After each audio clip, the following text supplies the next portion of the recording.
जो दक्षिणपंथी पत्रकार हैं, भाजपा के खुले या छिपे हुए समर्थक हैं, उन्होंने ये कहना शुरू कर दिया है और उसको ग्लोबल मीडिया के नाम से भी चेपा जा रहा है उनको, इस बात को, और अखबारों में भी आ रहा है और टीवी चैनलों पे तो बोला ही जा रहा है कि भाई चूंकि विपक्ष है नहीं कहीं, क्योंकि विपक्ष है नहीं कहीं, इसलिए इनको जो भी ट्रैक्शन मिला, कॉकरोच जो भी अपनी ताकत दिखा पाया जंतर मंतर पे, वो इसकी वजह से मिला क्योंकि विपक्ष कहीं है नहीं। तो ये तो दक्षिण पंथियों की तरफ से ये प्रोजेक्ट करने की कोशिश की जा रही है कि विपक्षी स्पेस खाली पड़ा हुआ है। उस विपक्षी स्पेस को खाली करने के लिए एक नई ताकत ने अपने शुरुआती कदम उठा दिए हैं।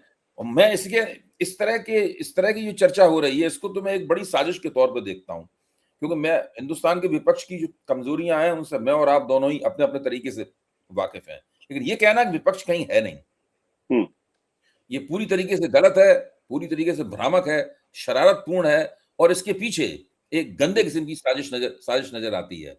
तो ये इस तरीके से इस काकरोच जनता पार्टी के तथाकथित उभार का लाभ जो है ना, वो भारतीय जनता पार्टी का इकोसिस्टम उठाना चाहता है, ऐसी मेरी राय है आशुतोष जी। देखिए, दक्षिणपंथी जो कह रहे हैं, वो उनका हक भी बनता है, उनको कहने भी देना चाहिए, क्योंकि जाहिर सी बात है वो इस सरकार के पक्ष में खड़े होकर वो ये बताने की कोशिश जरूर करेंगे कि इस देश के अंदर विपक्ष तो नहीं है, और चूंकि विपक्ष नहीं है इसलिए काकरोच जैसे लोग पैदा हो रहे हैं। लेकिन जो बात आपने वृंदा कारत को लेकर कही है, उस बात का कोई कंफर्मेशन नहीं है, हालांकि उसका डिनायल भी नहीं है, दोनों चीजें हैं देखिए, और डिनायल भी नहीं है, कंफर्मेशन भी नहीं है। लेकिन वृंदा कारत का नाम आना, जितना मैं इस सरकार की विचारधारा को समझ पाया हूं, वो दरअसल एक बहुत ही एक बदमाशी भरा हुआ है। अगर वाकई में इसका कोई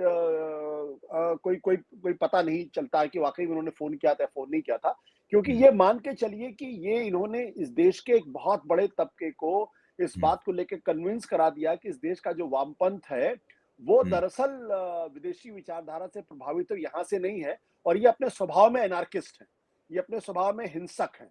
तो ये भी इस वृंदा कारत नाम का शब्द के आने के पीछे की एक साजिश ये भी हो सकती है कि पूरे आंदोलन को आप वामपंथियों से जोड़ दीजिए और उसको एक तरीके से डिस्क्रेडिट कर दीजिए कि ये तो जहां कहीं रहते हैं वो एनार्किज्म ही कहते हैं, और चूंकि विदेशी विचारधारा है इसलिए विदेशियों से प्रभावित भी होते हैं।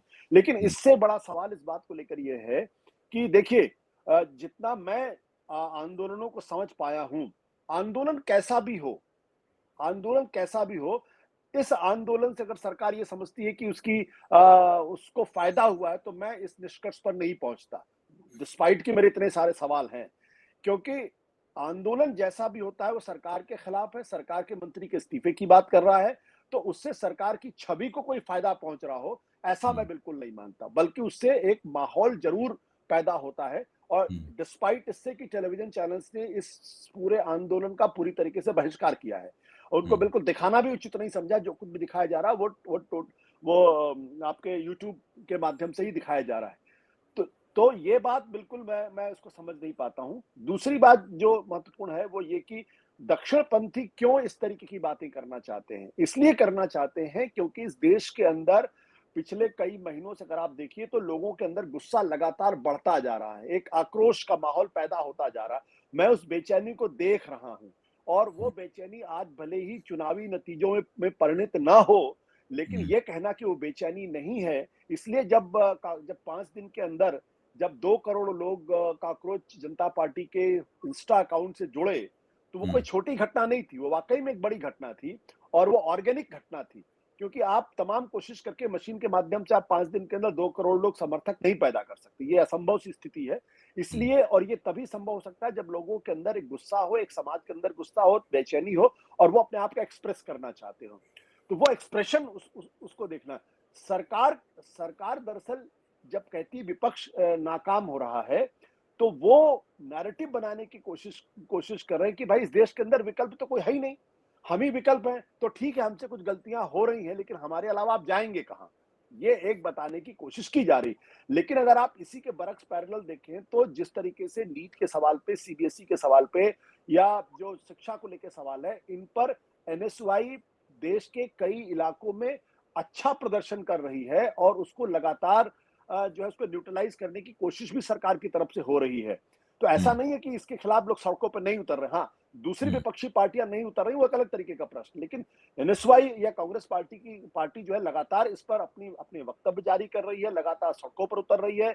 जहां पे वाटर कैनन चल रहे हैं, वहां पे आंसू गैस के गोले चल रहे हैं, लाठियां चल रही हैं, और ये देश के कई इलाकों में, कई शहरों में बाकायदा हो रहा है। तो ये कहना कि दरअसल विपक्ष नहीं है, ये सत्ता पक्ष के द्वारा एक शरारतपूर्ण नैरेटिव बनाने की कोशिश की जा रही है कि ठीक है, गलतियां हमसे हो रही हैं, लेकिन आप जाएंगे कहां? आपके पास तो कोई विकल्प नहीं है। और इसी बहाने, चूंकि इस देश के अंदर जब से 2014 के बाद से नरेंद्र मोदी की सरकार आई है, तो वो विपक्ष मुक्त भारत की परिकल्पना करती है, वो कांग्रेस मुक्त भारत की कल्पना करती है। तो वो इसके दिमाग में है स्पष्ट तरीके से कि विपक्ष हो, लेकिन जैसा हम चाहते हैं वैसा विपक्ष हो। जिस तरीके का विपक्ष हो पश्चिम बंगाल के अंदर बनाने की कोशिश की जाए, सत्ता पक्ष भी हम है और विपक्ष भी हमारी इच्छा के हिसाब से हो। और जब विपक्ष उस तरीके से नहीं करता, विपक्ष को पूरी तरीके से डिस्क्रेडिट करने की कोशिश की जाती है। तो ये एक शरारतपूर्ण नैरेटिव बनाने की कोशिश की जा रही है, जिसका कोई अर्थ है नहीं। सरकार अगर ये बताने की कोशिश कर रही है कि समाज के अंदर नाराजगी नहीं है, गुस्सा नहीं है, तो मैं इसको बिल्कुल पूरी तरीके से नहीं मानता। ये सरकार विदेश नीति के मसले पूरी तरीके से सफल रही है। इस सरकार की अर्थनीति पूरी तरीके से सफल रही है। ये सरकार की शिक्षा नीति पूरी तरीके से सफल रही है। और इन तीनों का कॉम्बिनेशन ये है कि लोगों के अंदर बेचैनी लगातार बढ़ती जा रही। यहाँ तक कि सरकार के वो लोग जो सरकार का हिस्सा रहे हैं, किसी न किसी वक्त, चाहे डॉक्टर सुरजीत भल्ला हो, उन्होंने तो यहाँ तक कह दिया कि हम फ्रजाइल 5 2013 में जरूर थे, लेकिन आज हम फ्रजाइल 5 से फ्रजाइल 2 में आ गए और भारत को तुर्की के साथ रखने का प्रयास किया। उसी तरीके से भारत के पूर्व वित्त सचिव सुभाष चंद्र गर्ग ने तो मुझसे, मेरे इंटरव्यू में उन्होंने साफ तौर पर कह दिया कि India has moved from fragile 5 to vulnerable 1। और वो साफ तौर पर कह रहे हैं कि जो डेटा सरकार इसको प्रोवाइड कर रही है, डेटा सही नहीं है। अनएम्प्लॉयमेंट बढ़ रहा है, सरकार और बिल्कुल वृद्धि या किसी तरीके की विकास नहीं हो पा रहा है। तो जाहिर सी बात है कि सरकार की तरफ से, दक्षिणपंथियों की तरफ से ये कोशिश की जाएगी कि सब कुछ, भले ही सब कुछ ठीक ना हो, लेकिन आप हमारे अलावा आप जाएंगे कहां पे? और विपक्ष तो पूरी तरीके से नाकार है, ये तो कुछ भी नहीं कर पा रही। तो ये एक शरारतपूर्ण नैरेटिव है और ये उनका अधिकार भी, उनको करना भी चाहिए, क्योंकि वो तो सरकार के अंदर है। तो जाहिर सी बात है, वही बातें कहेंगे जो सरकार को पसंद होगी और जो विपक्ष के खिलाफ जाएगी। आपने जो गवर्नेंस के मोर्चे पर, सरकार चलाने के मोर्चे पे जो आलोचना रखी है, मैं उससे पूरी तरह सहमत हूँ। भारतीय जनता पार्टी के लोगों से बात करें तो वो भी घुमा फिरा के इस चीजों से सहमत नजर आते हैं। सार्वजनिक रूप से नहीं कहेंगे, लेकिन हम लोगों के मित्र हैं, निजी बातचीत में वो सब लोग स्वीकार कर लेते हैं कि सरकार ने अपना जुलूस खुद ही निकाल दिया है। मैं भाजपा के ऐसे समर्थकों से मिला हूं जो पीढ़ी दर पीढ़ी से बीजेपी को और उनके पुरखे जनसंघ को वोट देते थे। ऐसे लोग भी कहते हैं कि बड़ी उम्मीदें थी साहब, लेकिन अब 10 साल बाद तो लगता नहीं कि ये उम्मीदें पूरी हो। वो राहुल गांधी और कांग्रेस का नाम नहीं लेते हैं, लेकिन इस सरकार की आलोचना काफी करते हैं और ये एक बड़ा शिफ्ट है, मतलब एक बड़ा परिवर्तन है। और जाहिर है कि सब अर्थनीति वगैरह का सबका जुलूस निकल चुका है, बुरी हालत है। और जो काकरोच जनता पार्टी है, वो भी दरअसल उसकी एक रोचक अभिव्यक्ति के तौर पर उसको देखा जा सकता है, उसकी एक विशिष्ट अभिव्यक्ति को देखा जा सकता है। क्योंकि अभिजीत दीप का इरादा जो भी हो, उनके साथियों का इरादा जो भी हो, उनके साथ लोग जुड़े हैं, 2.5 करोड़ लोग या 4-5 हजार लोग जो वहां जुड़े थे, वो तो ऑर्गेनिक है, तो स्वतः स्फूर्त तरीके से आए हैं। वहां कितनी गर्मी थी, कितनी भीड़ थी, उसके बावजूद लोग जमे रहे, कुछ सुनाई नहीं पड़ रहा था, काफी हंगामा था, ना दरी थी, ना ऊपर छतरी थी, ना मंच था, कुछ नहीं। बहुत ही एक वैसा, एक तरह से जनता के एक हिस्से द्वारा किया गया आयोजन सा ही लग रहा था वो देखने में, मोटे तौर पर। उसके पीछे ऐसा भी नहीं था कोई पूंजी हो, कुछ नहीं, कुछ भी दिखाई नहीं पड़ रहा था, कोई झंडा वंडा भी कुछ खास नहीं था, ऐसा ही था, लोग अपने आप बना के लाए थे। ये जो परिस्थिति है, जिसको काकरोच जनता पार्टी के उभार ने और भी ज्यादा प्रमाणित कर दिया है, मैं इस रूप में देखता हूं, और भी ज्यादा प्रमाणित कर दिया है। और विपक्ष कल एक बड़ी बैठक भी करने वाला है अपनी, ठीक है, उसमें डीएमके अभी नहीं आएगी, आम आदमी पार्टी भी नहीं आएगी, लेकिन मेरा विश्लेषण कहता है कि भविष्य में वो लोग भी आ जाएंगे। उनको भी कोई ठौर नहीं है, जाना कहाँ है, या तो बीजेपी के साथ जाएंगे, इधर जाएंगे, वो तो जा ही नहीं सकते और कहीं। तो बैठक, तो विपक्ष किस रूप में आप देखते हैं इसको, कि विपक्ष क्या, जो मौजूदा परिस्थिति है, विपक्ष के पास उसका राजनीतिक दोहन करने के लिए एक कोई सोची समझी हुई योजना होनी चाहिए, विपक्ष की एकता करने का एक कोई विचार होना चाहिए, एक कोई संयुक्त कार्रवाई करने का कुछ होना चाहिए, तैयारी कार्यक्रम होना चाहिए। ये आपको क्या क्या लगता है, कल की मीटिंग में कुछ इस दिशा में प्रगति होगी, या कल की मीटिंग में एक दूसरे के आंसू ही पहुंचते रहेंगे? देखिए, जो कल कल की मीटिंग है या जो 8 तारीख की मीटिंग है, उसके बारे में तो मेरा बहुत स्पष्ट तौर पे मानना है। हम्म, अभी तो जो है वो मुँह दिखाई होगी सिर्फ, सिर्फ हम्म, मुँह दिखाई। और इसके आधार पे कोई ये मान ले कि नहीं अब तो गठबंधन हो गया है, शादी हो हम्म, चुकी है, अब 7 जन्मों के 7 फेरे ले लिए जाएँगे और 7 जन्मों की कस्में खा ली जाएँगी, हम्म, वैसा मुझे दिखाई नहीं पड़ता। तो एक तरीके से एक अच्छी शुरुआत हम कह सकते हैं कि कम से कम पश्चिम बंगाल के अंदर विपक्ष की करारी हार के बाद, ये ममता बनर्जी की करारी हार के बाद एक बात तो विपक्ष को समझ में आ गई है कि अगर अब हम एकजुट नहीं हुए तो 2029 तक आधे नेता जेल के अंदर होंगे और आधे जो है वो उनकी पार्टी खत्म हो जाए। ऐसा मैं आपके कार्यक्रम में पहले भी कह चुका हूं। तो ये एक समझ उनको आ गई है हम्म, और इस संदर्भ में उनका एकजुट होना ये इंपॉर्टेंट बात है। और कम से कम ये समझ हो जाना कि अगर हम एक साथ नहीं हुए तो हमारा कोई भविष्य बनता नहीं। ये समझ ही अपने आप में उनके लिए एक बहुत बड़ी उत्प्रेरणा का काम करेगा। अब दूसरी बात क्या है कि आज की तारीख में जो विपक्ष है या जो विपक्ष होगा उसमें जो 2024 के पहले का विपक्ष था, जब कांग्रेस पार्टी वाकई में संख्या की दृष्टि से भी और लोगों की नजर में भी उतनी मजबूत नहीं थी और विपक्ष के तमाम दल जो सत्ता में थे, चाहे ममता बनर्जी हो, चाहे एम के स्टालिन हो, वो लोग एक बहुत मजबूत स्थिति में थे। अरविंद केजरीवाल 2 राज्यों के अंदर उनकी सरकार थी। उस वक्त अगर आप ध्यान से देखें तो आपकी जो क्या कहते हैं शरद पवार, ये सब लोगों की स्थिति पहले से पहले काफी बेहतर थी। आज वो स्थिति नहीं है। तो इसमें कांग्रेस की स्थिति पहले से बेहतर है संख्या की दृष्टि से भी और वो लगातार मुद्दों के ऊपर सरकार को घेरते हुए भी दिखाई पड़ रहे हैं। दूसरी हम्म, पार्टियां वैसा नहीं कर पा रही। वो अगर जमानी जमा खर्च वाली बात कर रहे हैं। लेकिन एक महत्वपूर्ण डेवलपमेंट है जो मुझे लगता है लोगों के दिमाग से उतर गया है, वो ये कि पिछले दिनों जिस तरीके से भारतीय जनता पार्टी के पुराने नेता अन्नामलाई ने उन्होंने हम्म, भारतीय जनता पार्टी छोड़ी। छोड़ना महत्वपूर्ण नहीं है, छोड़ी, लेकिन एक दिन के अंदर 10 लाख लोग उनके साथ जुड़े हैं। देखिए ये बड़ी घटना है मेरे मेरे ख्याल से। क्योंकि ये तमिलनाडु के अंदर है, इसलिए लोगों ने इसको इसको एक तरीके से वो कर दिया कि एक आदमी भारतीय जनता पार्टी जो सत्ताधारी पार्टी है वहां से अलग होता है। अभी हम्म, तक उसने अपनी पार्टी भी नहीं बनाई है, सिर्फ उसने एक आंदोलन की भूमिका की बात की है। और पहले दिन जब उसने लोगों से आह्वान किया तो 10 हम्म, लाख लोग उनके साथ जुड़ गए। ये तो अखबारों में छपी, अब सच्चाई हमारे ख्याल से ठीक ही ठाक होगी। तो ये भी दर्शाता है कि तमिलनाडु की 10 लाख लोगों का अन्नामलाई के साथ जुड़ना, 2 करोड़ से ज्यादा लोगों का काकरोच जनता पार्टी के साथ जुड़ना, ये बताता है कि समाज के अंदर बेचैनी बढ़ रही है, लोग विकल्प की तलाश में हैं और लोग नरेंद्र मोदी की नीतियों से, उनकी सरकार की नीतियों से संतुष्ट नहीं है। अब अगर विपक्ष इस माहौल को भी अपने पक्ष में नहीं अगर भुना पाता है तो ये विपक्ष की पूरी तरीके से नाकामी होगी। लेकिन ये सोच लेना कि कल की बैठक में कोई उनके नेता का ऐलान हो जाएगा, कोई प्रेसिडियम का ऐलान हो जाएगा, मुद्दों का ऐलान हो जाएगा, कोई एजेंडा फॉर गवर्नेंस आ जाएगा, कुछ और बड़ी-बड़ी बातें हो पाएँगी। मुझे लगता है वो नहीं होगा। पहली पहली बैठक में मुझे लगता है कि एक दूसरे के को से मुलाकात की जाएगी। इस मसले पर एक सहमति बनेंगे, भाई हम सब लोगों को एकजुट होना है, चाहे हम कितने भी कमज़ोर हों, चाहे कितने भी मजबूत हों।